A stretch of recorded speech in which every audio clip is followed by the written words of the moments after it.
শেখ হাসিনার সরকারের পতনের পর থেকে বাংলাদেশ সীমান্ত লাগোয়া ভারতীয় অঞ্চলগুলোয় একটা চাপা উত্তেজনা বিরাজ করছে। উত্তেজনার প্রধান কারণগুলোর মধ্যে রয়েছে বিএসএফ এর কড়া নজরদারি এবং চেকপোস্টগুলোর সংখ্যা বাড়ানো।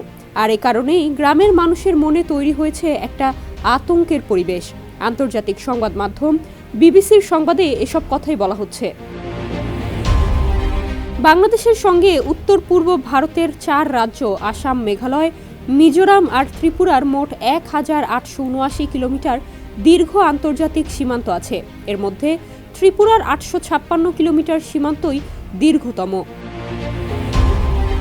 ত্রিপুরার সীমান্ত লাগোয়া এরকমই একটি গ্রাম কালীপুর। মাত্র 40টি পরিবারের বসবাস রয়েছে এই গ্রামে।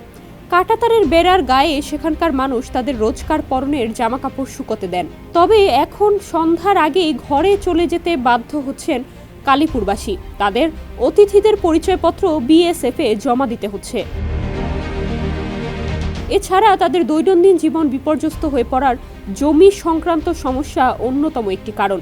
অনেকের ক্ষেত বাংলাদেশের সীমানায় অবস্থিত, কিন্তু বিএসএফ এর কঠোর নিষেধাজ্ঞার কারণে তারা সেখানে যেতে পারছেন না।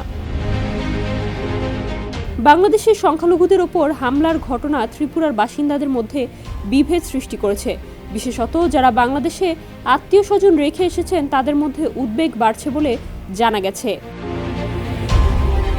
ত্রিপুরার মনু নদীর পাশে কৈলাসহর বাংলাদেশের দীর্ঘ সীমান্ত দিয়ে ঘেরা। এই শহরের সীমান্ত বাণিজ্য বহু দশক ধরেই রমরমা ছিল। ত্রিপুরার দ্বিতীয় বৃহত্তম বাণিজ্য কেন্দ্র এই শহর, যার সঙ্গে কয়েক হাজার মানুষের রুটি রুজি জড়িত। কিন্তু বাংলাদেশে সংখ্যালঘু হিন্দুদের ওপর কথিত হামলার খবর আসার পর স্থানীয় কিছু সংগঠন বিক্ষোভ প্রদর্শন করে বলে জানা গেছে। গত 27 নভেম্বর থেকে আন্দোলন করছে ত্রিপুরার কৈলাসহরের স্থানীয় হিন্দু সংগঠনগুলো। ওই দিনই তারা চাতলাপুর শুল্ক স্টেশনের রাস্তা বন্ধ করে দেয়। তারপর 20 দিনের জন্য সীমান্ত বাণিজ্য বন্ধ হয়ে গেছিল। সানবিট সব দিবে সামাল। সানবিট ম্যাজিক প্রেস ডিশওয়াশিং এর মাথা ঘোরানো সলিউশন।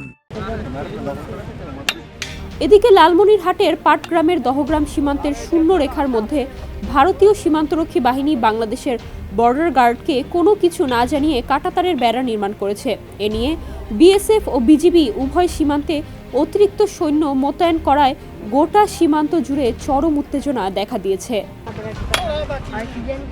ডেস্ক রিপোর্ট, সমকাল।